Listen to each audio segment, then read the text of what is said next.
This is a promotional podcast for EIS Platforms Limited Trading as Growth Invest.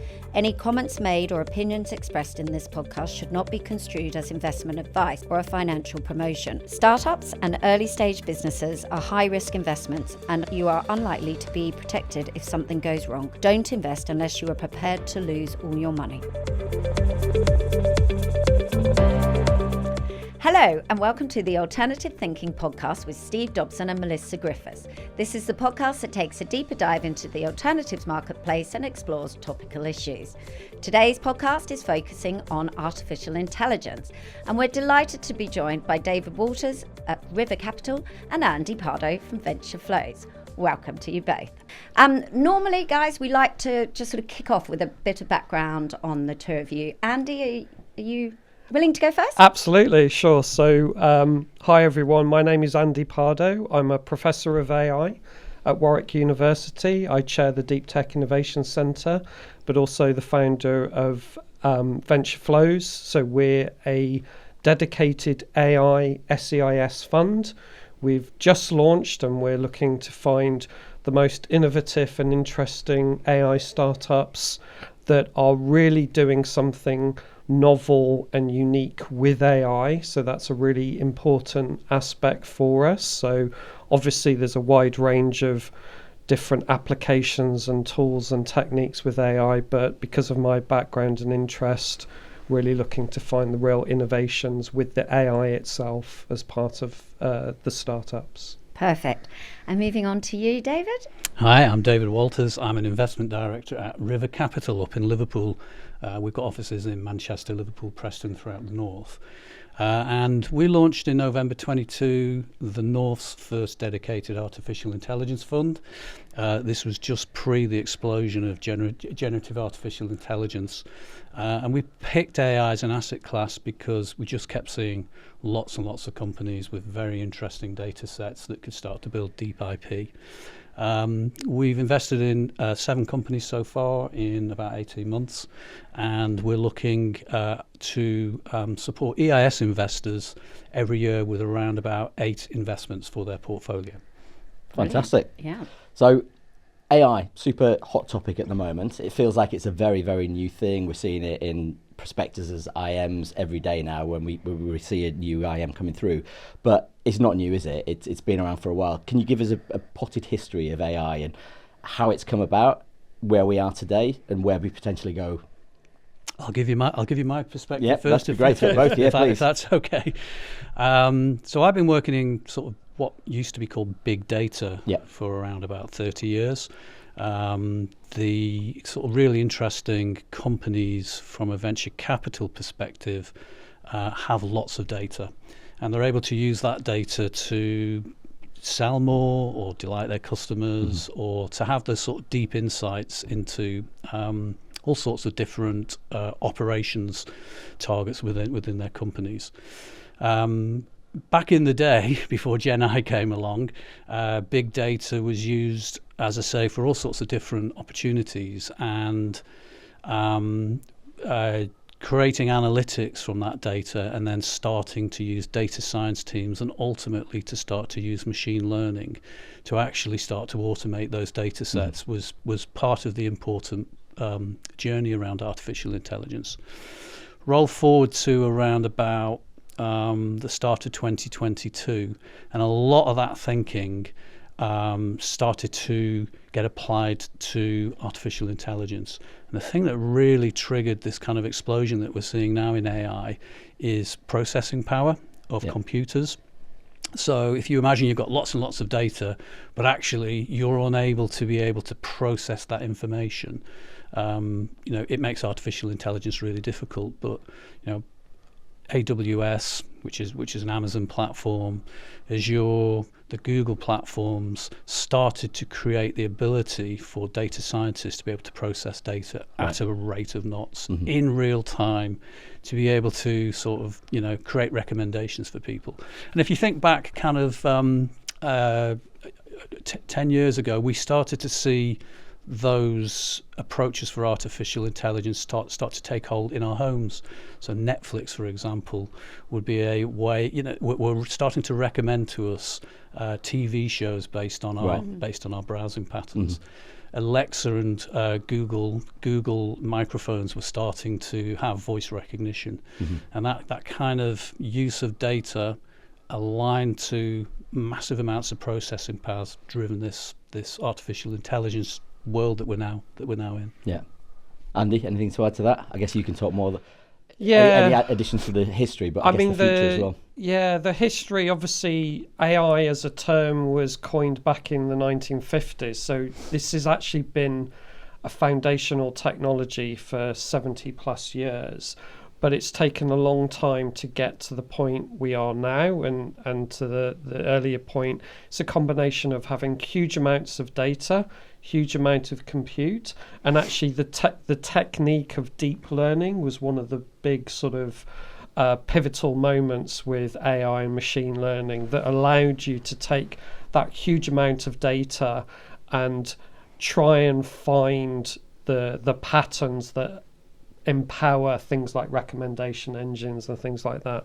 What we've seen in more recent times with Gen AI is we're seeing AI that has real utility, and it's a general purpose AI. So previously we had AI that was very specific to a very specific problem.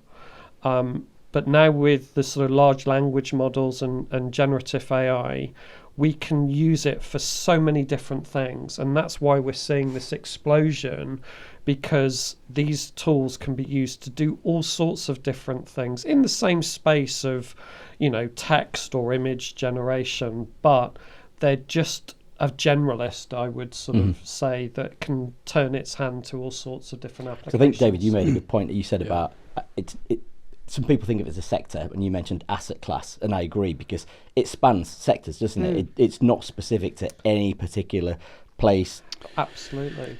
Well, and also it's almost a bit like we were saying, the Industrial Revolution. It is going to change, really, the world, a bit like the internet did. It's going to have a huge impact on the way we all potentially live our lives, the jobs we're doing, and the economy as a whole. I mean, that sort of leads us on to where do you see AI in the UK, and sort of discussing it.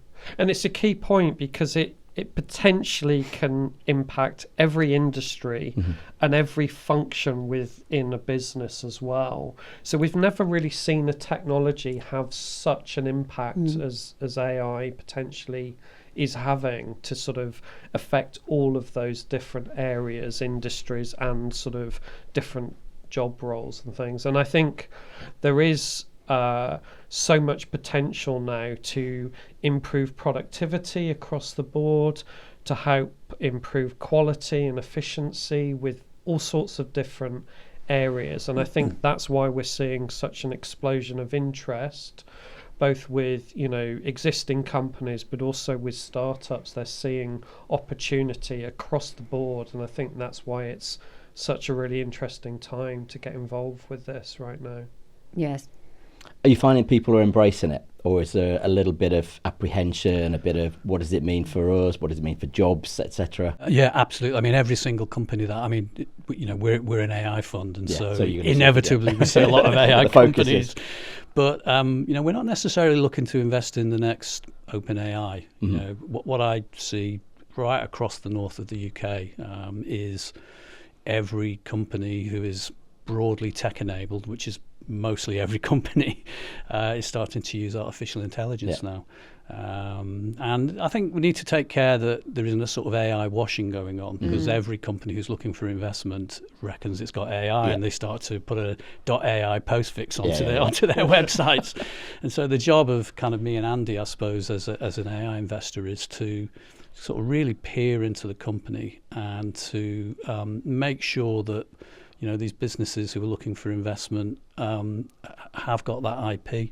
It's quite easy to sort of shoehorn in a bit of generative AI into an organisation, but if that's not kind of aligned to interesting data sets which are starting to generate IP, then from an investor perspective at least, that's not necessarily that interesting, I suppose. And I think for me, I think it's a really good point. And certainly for us, we're looking at innovation in the AI space. So new algorithms, new approaches, new ways to analyze data, all of those things gives that startup a bit of a moat and a uniqueness in what they're doing. And so for us, that's really important to identify, because absolutely, there's lots of people are claiming to be AI companies or using AI, but they're just using off-the-shelf capability. Yes, there's nothing. There's nothing novel or new about that. I mean, it's kind of new in terms of how it's impacting the business, and it's probably improving how they do things. Yeah, but it's not really moving the needle. In terms of innovation and really moving forward with AI, there needs to be more. Yeah, and I guess it's a good point, because we've seen it with ESG in this space. Yes. Where every fund had an ESG angle, and now we've got more regulation with the labels, etc. It really has separated out the wheat from the chaff in terms of who really has that ESG focus. And you made the point there, AI washing, and we've heard that with greenwashing before with ESG. So it'd be interesting to see the development, and I guess for advisors and investors, utilising managers like yourselves to do that picking of the startups that are really adding value and making changes. That's crucial.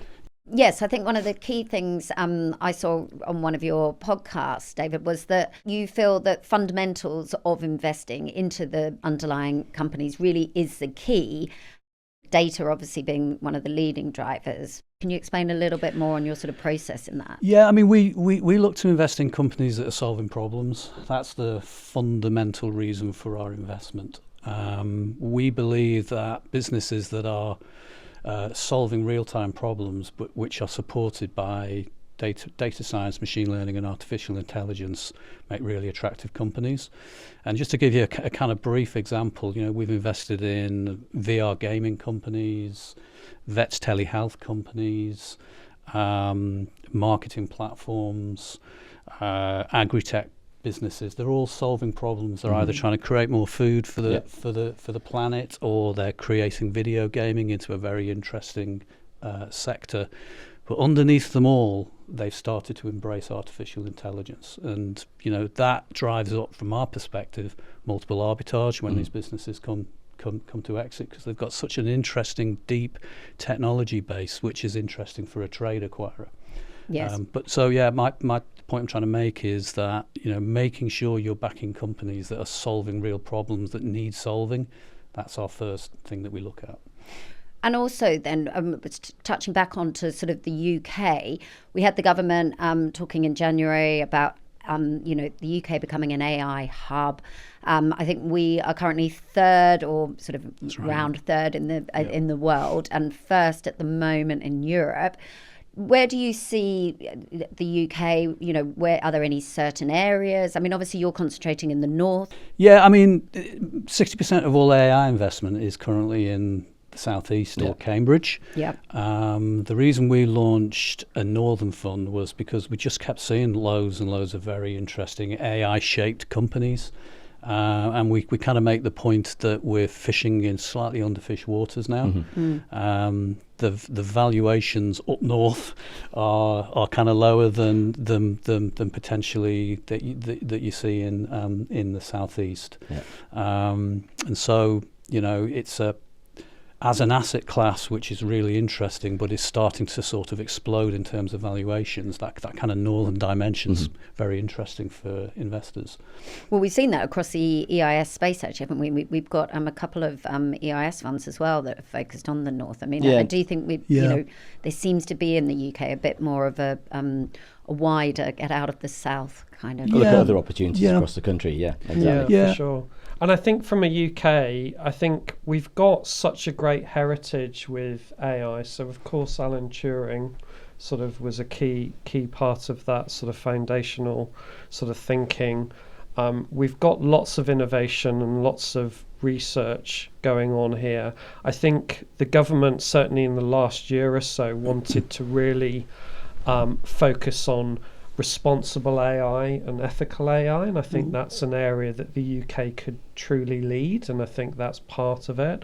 I think there's some interesting challenges now, because obviously the US and the UK didn't sign the EU Act, which was the big thing that was mentioned from the recent AI summit. And I think that's an interesting change. I read today that there's an AI Act going through Parliament. They've kind of put pause to that at the moment. So there's definitely a bit of a reset or a rethink about where the UK is. And I think the challenge that every country has really is this is such a big prize to be leading or be one of the leaders in this space, because the potential opportunity impact is huge. Yeah. I mean, this is such a disruptive and impacting technology that basically every country wants to have a slice of that action.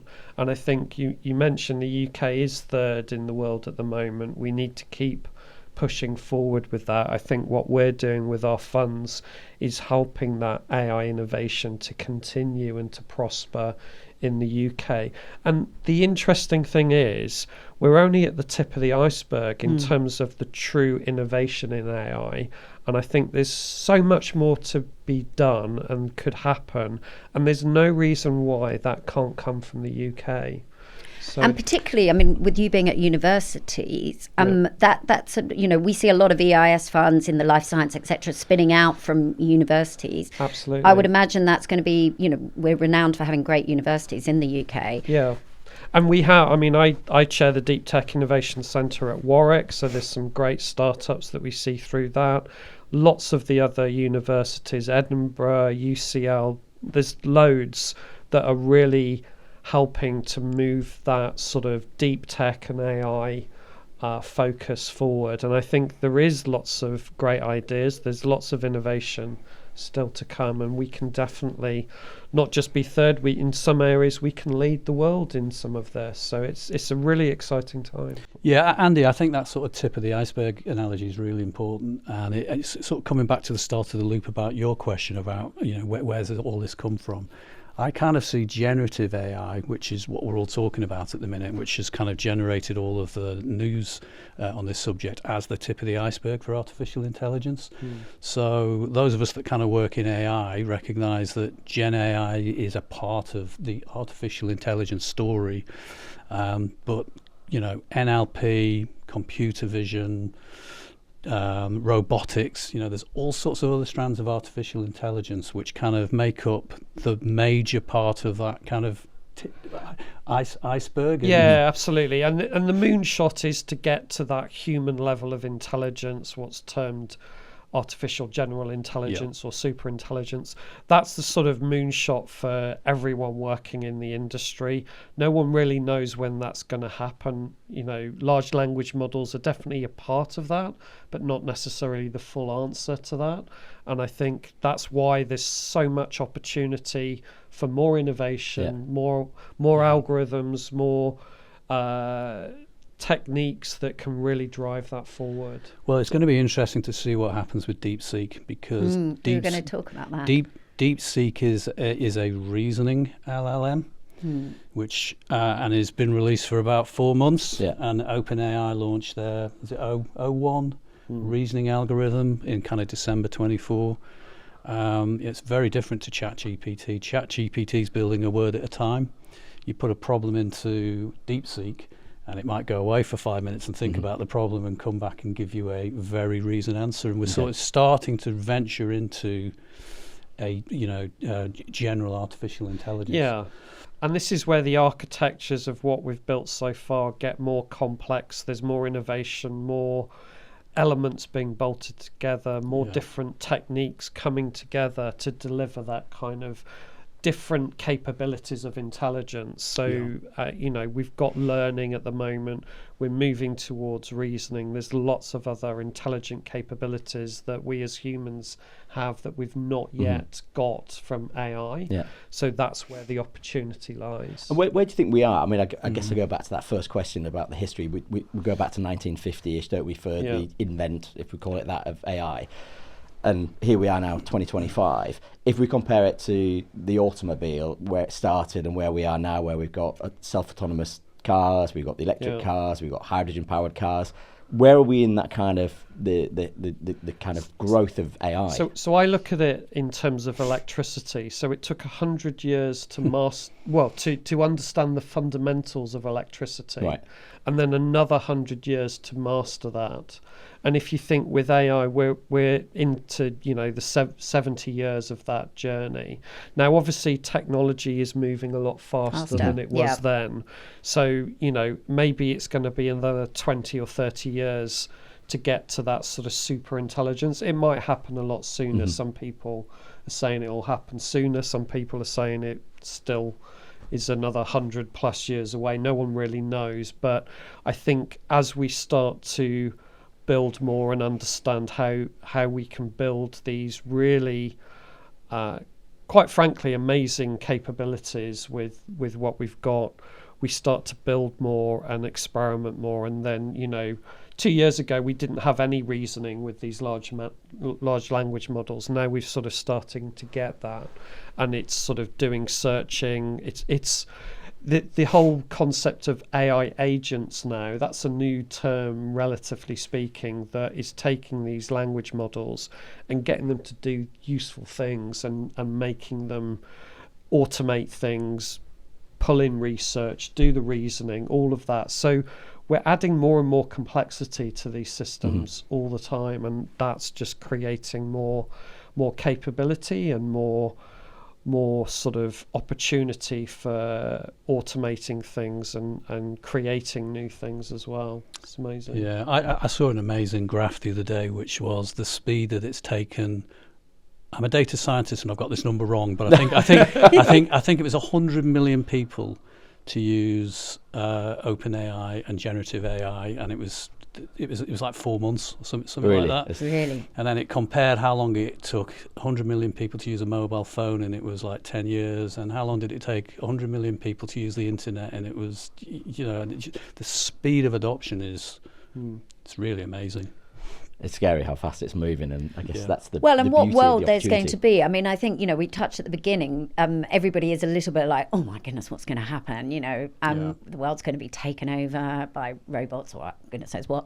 But the reality is that, we were going to say, you go back to your sort of jobs when we all first started. Tech's changed things in all our roles, and we all adapt and move on, don't we? That's right. I mean, despite how young I look, Yes.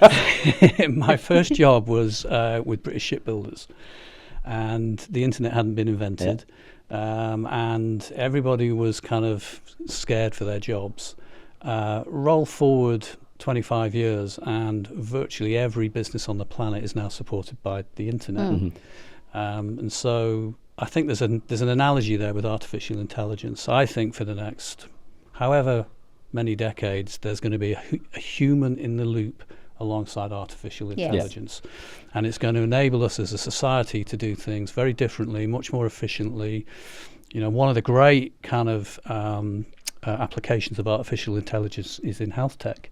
Yes. So I see on a kind of monthly basis another business which is using AI computer vision to diagnose cancers or leukemias or heart disease. And there's going to be humans in the loop for that kind of, they're using this tool in order to do things faster and better. Yeah. And I mean, well, we know from coming off the investment sort of banking floor. I mean, I remember, a long time ago now, but we had like market makers, and then Sets MM came in, and and that sort of moved. But we all adapted, and there's still a lot of us in investment banking. I remember on the trading floor, people were fearful of jobs, and because algorithmic trading came in. But there's still people doing that. You still need relationships. You still need to do various roles there. So it's not, because that was one of the questions I think, and we talked about it briefly before, about what's the impact for jobs. What do you see? Because obviously the idea is to get higher productivity, which obviously could mean losing jobs, but we still need people with AI. Yeah, I mean, there is a small element of that, but for what I see with the people and the companies I work with, they're looking at the technology to augment their human staff and resources so that they can focus on the more challenging and more human tasks and automate the mundane, essentially. So if you can get rid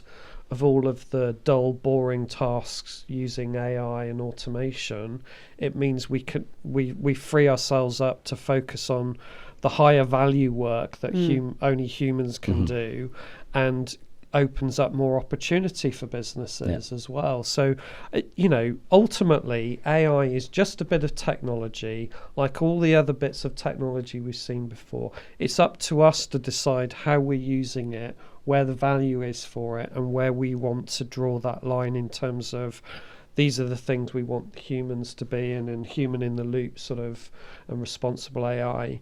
I think there's huge value, and as you mentioned about the sort of the medtech area, there's huge benefit in lots of different areas to use these like we said, technologies. across all these sectors. Across them all.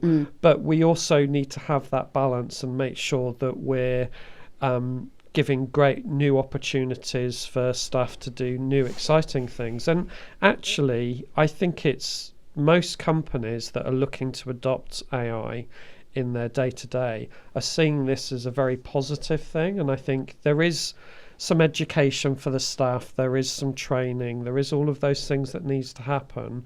But that's the same with any new piece of technology that comes into the workspace. So it's, it is the future. It's here, it's happening. For me, the key element is we see that general purpose utility of AI now, which we've never really seen before. And that's why we're all talking about it right now, because it can impact in so many areas. Well, and also, I mean, we did a podcast. Well, we've touched on capital markets a lot over the last sort of few weeks on our podcast. And obviously the tremendous pressure of outflows from the UK and needing IPOs, exits, etc. And I do think AI companies, and they need a lot of money. They're exciting. They've got some great growth potential if you're picking the right ones, and therefore they are also possibly a way to help the UK's capital markets really become exciting again, right from sort of SMEs all the way through to hopefully lots of unicorns. And just to pick up on that, so for foundational AI models, yes, there's been a need for a huge amount of compute and huge amount of data and lots of money to sort of do that. What we saw with DeepSeek that came out a few weeks ago is actually you can do things a lot more efficiently. And actually what we're seeing now is the innovation in the software is now starting to overtake the need for huge compute to some degree. And for me, over the decades of AI, we've seen this sort of swing between hardware and software. So for the last few years, we've just used huge amount of compute, and this is why GPUs and NVIDIA and others have benefited, because we've just thrown hardware at the problem.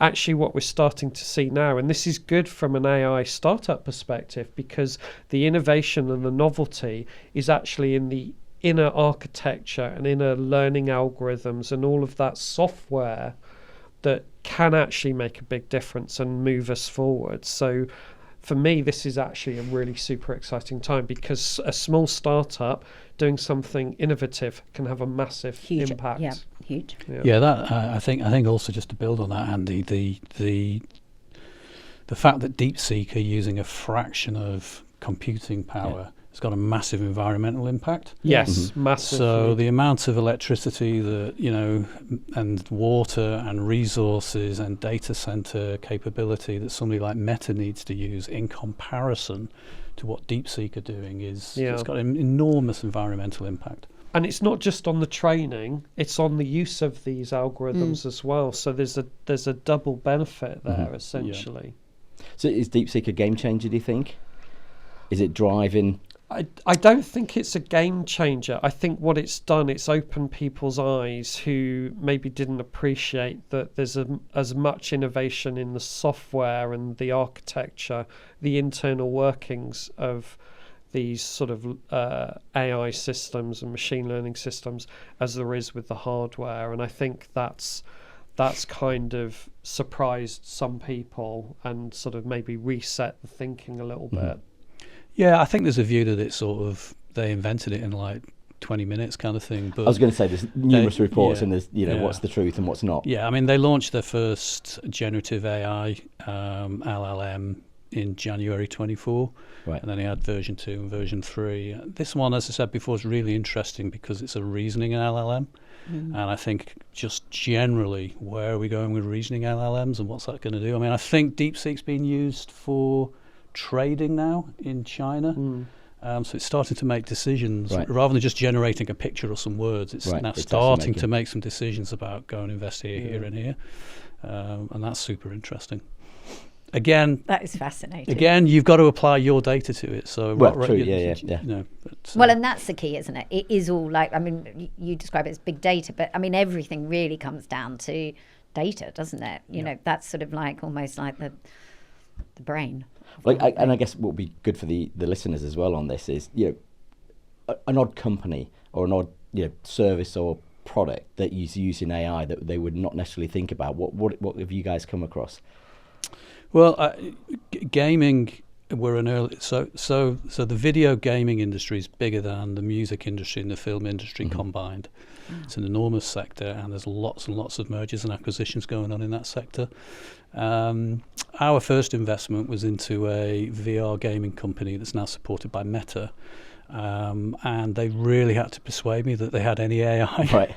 But the more I learnt about it, and the more that I understood that they're using generative AI to build their gamescapes, they're speeding up the kind of delivery of game creation.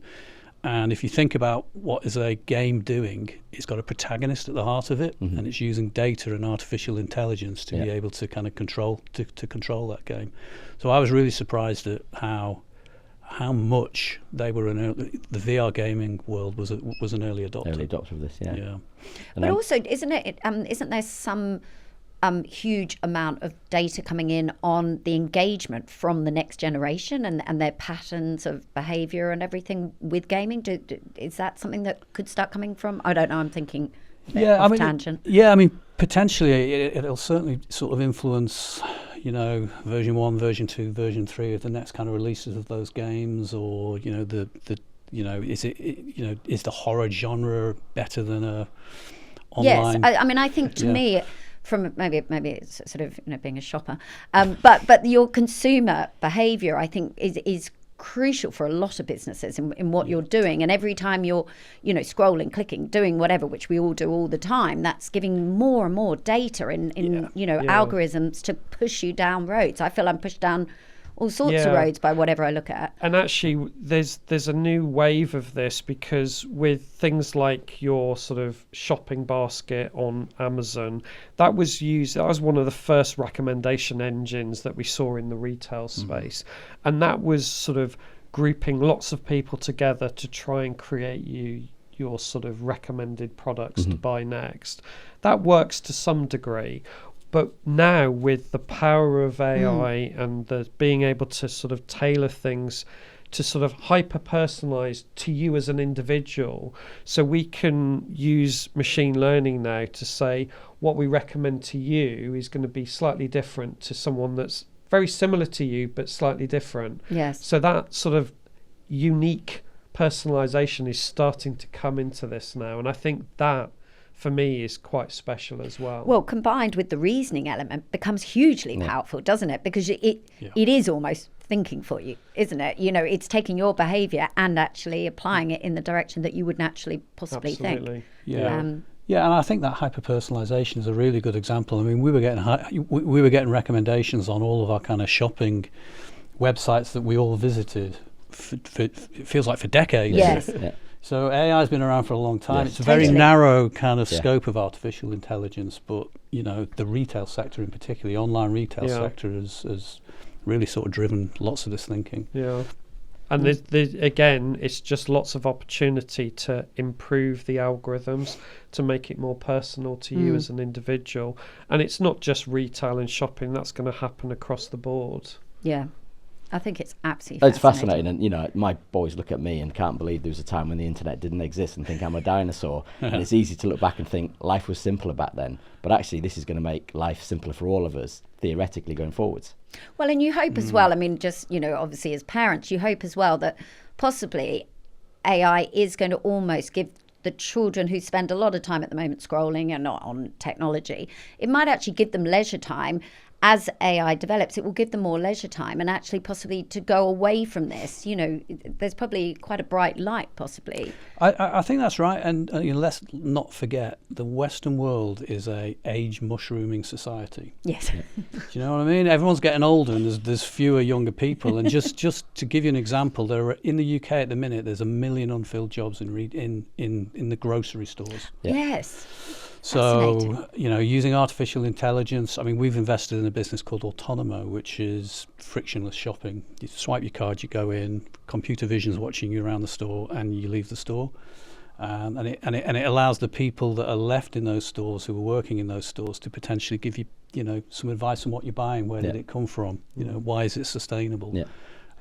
But we have, as a society, we are starting to run out of people to do some of these jobs, and we do need artificial intelligence to help us with that. Yeah. And that's the thing about automating the mundane. So that's a great example where you're using the technology to do the more sort of mundane tasks, but allowing the human staff to do the more value add and the more personal. Exactly what you said things. earlier, isn't it? Yeah, exactly. So. Which we're naturally, well, a lot of people are good at, aren't they? The sort of interaction, and otherwise, And it's more meaningful for the staff, because that that's more pleasurable than just stocking shelves, tasks working on the till, right? Yeah. So.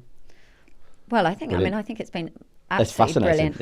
And really thank you so much. And hopefully we'll be able to get you both back in and see where we are in a few more months ahead. Yeah, fantastic. Yeah. Thank you both for coming in. Really appreciate it. Very welcome. Thank you. Enjoyed it. Cheers. Please like and subscribe to Alternative Thinking from Growth Invest on YouTube, Spotify, and wherever you get your podcasts.